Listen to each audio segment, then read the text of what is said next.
BSc second year जो physics है second paper, उसके जो मोस्ट इम्पोर्टेंट क्वेश्चन हैं वो देखने वाले हैं। तो पहला जो 3 नंबर का क्वेश्चन आएगा वो है कूलाम का नियम। मतलब ये 2023 में जो अभी पेपर हुए थे होलकर कॉलेज में सेकेंड सेमेस्टर में, तो वही क्वेश्चन है। तो पहला कूलाम का नियम जो है इसको लिखना है, इसका सदिश रूप लिखना है। ये जो अभी फर्स्ट सेम में हुए हैं उसमें ये क्वेश्चन आया था, तो ये इम्पोर्टेंट हो सकता है आने के लिए। और अगला है विद्युत क्षेत्र की तीव्रता की परिभाषा लिखो और इसका मात्रक लिखो। ये 2016 में होलकर कॉलेज में आया था, लेकिन इसी के साथ एक प्रश्न मतलब ये 5 नंबर में मतलब आया था कि विद्युत क्षेत्र की तीव्रता, इसका व्यंजक लिखना था, तो ये आया था। तो इसी में 3 नंबर में ऐसा आ सकता है क्योंकि एक बार आ चुका है, तो उसी का तोड़ के इसमें लिखा गया है। अगला है विद्युत फ्लक्स। विद्युत फ्लक्स की परिभाषा लिखना है। ये भी ये क्या बोलते हैं भोपाल में पेपर हुए हैं, उसमें ये विद्युत फ्लक्स की परिभाषा और व्यंजक आया था। व्यंजक मतलब परिभाषा लिखने के लिए आई थी, तो इसमें ये क्वेश्चन था तो आया था, तो इसलिए इसको भी जोड़ा गया है। अगला जो क्वेश्चन है ये 3 नंबर लायक है, वो है विद्युत परावैद्युत पदार्थ है।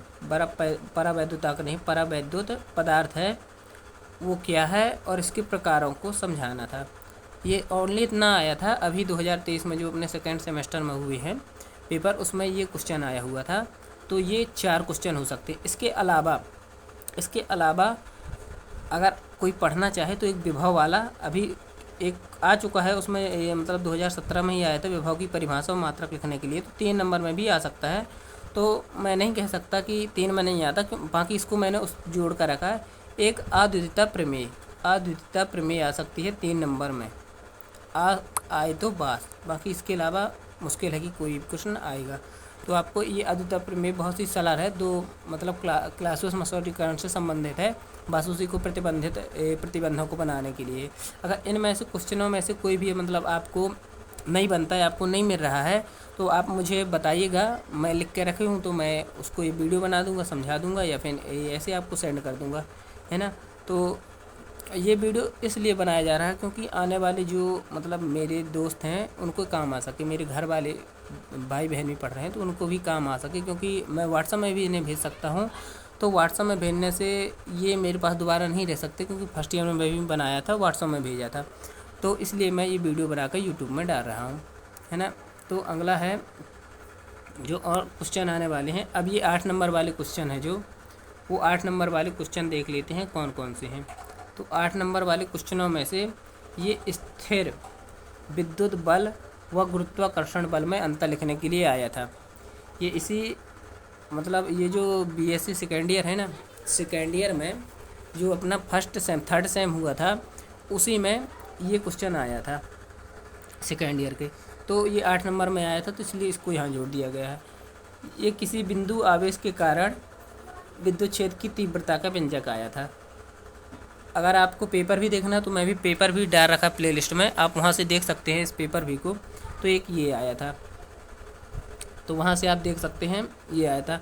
अगला ये है विद्युत द्विध्रुव आघूर्ण किसे कहते हैं। ये 3 नंबर में आ सकता है इतना, और अच्छी स्थिति में इसका व्यंजक लिखने के लिए आया था।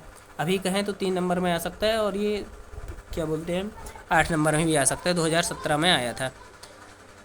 तो ये हुए 1 2 3 क्वेश्चन इसके हुए।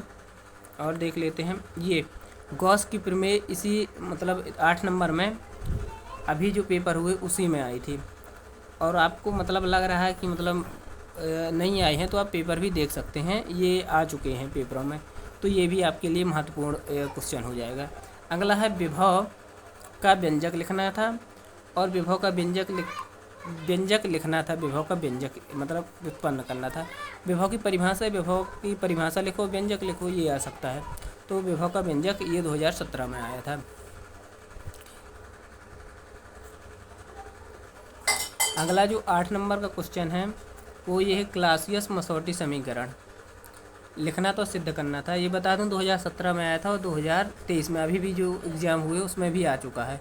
तो ये यूनिट बहुत ही महत्वपूर्ण हो सकती है आपके लिए, अगर आप पढ़ना चाहें। इनमें से कोई भी मतलब क्वेश्चन का आंसर नहीं बनता तो आप मुझे बताइए, मैं उसका आपको वीडियो सेंड कर दूँगा। अगला है विभव की परिभाषा लिखिए। मात्रक तथा स्थित विद्युती में पॉइसन तथा लाप्लास के समीकरण को लिखना था। तो ये भी 2017 में आ चुका क्वेश्चन है। और ये इसी के मतलब आ सकता है गॉस का अवकलन या समाकलन रूप लिखो। तो गॉस का अवकलन समाकलन रूप यही कहलाता है। तो ये आ सकता है गॉस का अवकलन या समाकलन रूप लिखने के लिए, तो आपको यही लिख देना है। अब अगले जो क्वेश्चन है 11 नंबर वाले, वो देख लेते हैं कौन कौन से हैं। तो ये 11 नंबर वाले जो क्वेश्चन हैं ये आप देख सकते हैं। 11 नंबर के क्वेश्चन आए हुए हैं। पहले 11 का नहीं आता था, पहले आता था शायद 15 नंबर का। तो उसी 15 नंबर में जो दो क्वेश्चन आते थे वो उसमें से एक ये था विद्युत क्षेत्र से क्या तात्पर्य है। इसके वीडियो बना चुका हूँ। ई तथा भी में संबंध लिखने के लिए आया था। क्या दो विद्युत क्षेत्र एक दूसरे जो विद्युत रेखाएं हैं एक दूसरे को काट सकती हैं, ये आया था अपना 2017 में। तो ये हो सकता है 11 नंबर में आया था, शायद 11 नंबर में आ सकता है। बाकी पहले शायद 5 नंबर या 8 नंबर में 7 नंबर में आते थे। तो ये 11 नंबर में क्वेश्चन आ सकता है। अगला जो क्वेश्चन है विस्थापन सदिश की परिभाषा। ये मैं 11 नंबर में तो नहीं कह रहा हूँ, लेकिन 11 नंबर में आने के लिए नहीं कह रहा हूँ, लेकिन ये आ सकता है विस्थापन सदिश। विस्थापन सदिश देखिए ये थोड़ा यहाँ आप समझ लीजिए, क्वेश्चन में कुछ इसमें थोड़ा ये समझने वाला है। ये डी को विस्थापन सदिश कहते हैं, पी को ध्रुवण सदिश कहते हैं और ई को कहते हैं वैद्युत सदिश, मतलब विद्युत सदिश कहते हैं। तो ये तीन में ये आ सकता है कि इनकी परिभाषा तीनों की लिखो। विस्थापन सदिश इसकी और इसकी ध्रुवण सदिश की परिभाषा लिखो और इनमें संबंध स्थापित करो। संबंध स्थापित करने के लिए आ सकता है।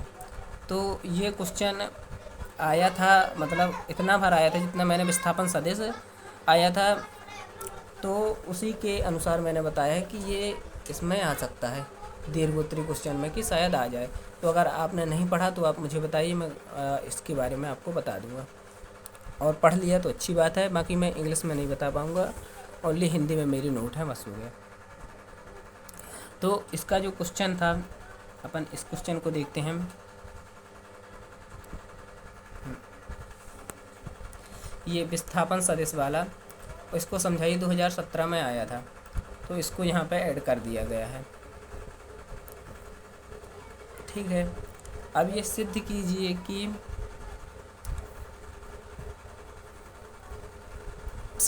कि विद्युत क्षेत्र ई का बंद मार्ग के लिए रेखीय समाकलन शून्य होता है। तो ये आप देख लीजिएगा क्वेश्चन को, ये 2018 में आया था। अगला जो क्वेश्चन है ये पर दो परावैध पदार्थों की सीमा पृष्ठ ई व डी की सीमा शर्तें लिखो। सीमा शर्तें या संबंध आ सकता है। तो इनकी सीमा शर्तें आप देख लीजिएगा, इनमें संबंध देख लीजिएगा।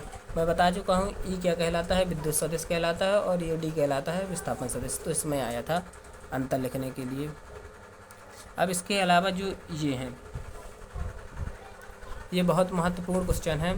ये आया था 11 नंबर में, अभी ये आया था। ये मध्य प्रदेश के संदर्भ में ताप विद्युत केंद्र व जल विद्युत केंद्र का वर्णन करो। तो मैंने इस पर ऑलरेडी वीडियो बना के रखी है, आप प्लेलिस्ट में जाके देख सकते हो। और ये समांतर प्लेट संधारित्र का व्यंजक लिखना था, और संधारित्र किसे कहते हैं, और इसका सिद्धांत लिखो। ये क्वेश्चन आ सकता है, और ये क्वेश्चन आया है 2016 में। तो इस प्रकार से ये अपने जो एक यूनिट है उसको इससे बाहर ना आएगा। मैं इतना कहता हूँ कि कम से कम 20 नंबर का तो इस यूनिट से आएगा ही आएगा। उस बार 3 यूनिट ही आई थी शायद, 3 यूनिट से क्वेश्चन आए थे जो अभी सेम का पेपर हुआ था। इस बार शायद 5 यूनिट आए। तो मैं ज़्यादा फोर्स ये कहूँगा कि आपको 3 यूनिट शुरू की पढ़नी चाहिए, क्योंकि उस बार 3 यूनिट आई थी, शायद अपने में भी आए। कन्फर्म ये नहीं है कि 5 यूनिट आनी है, क्योंकि किसी ने अपने को बताया नहीं। पर उस बार लड़कों को जिन्होंने बताया उनको में 3 यूनिट ही आई थी, और इस बार उनको इस वाले सेम में 2 यूनिट पढ़ने को पड़ रही हैं। तो देखते हैं अगली वीडियो में सेकेंड यूनिट।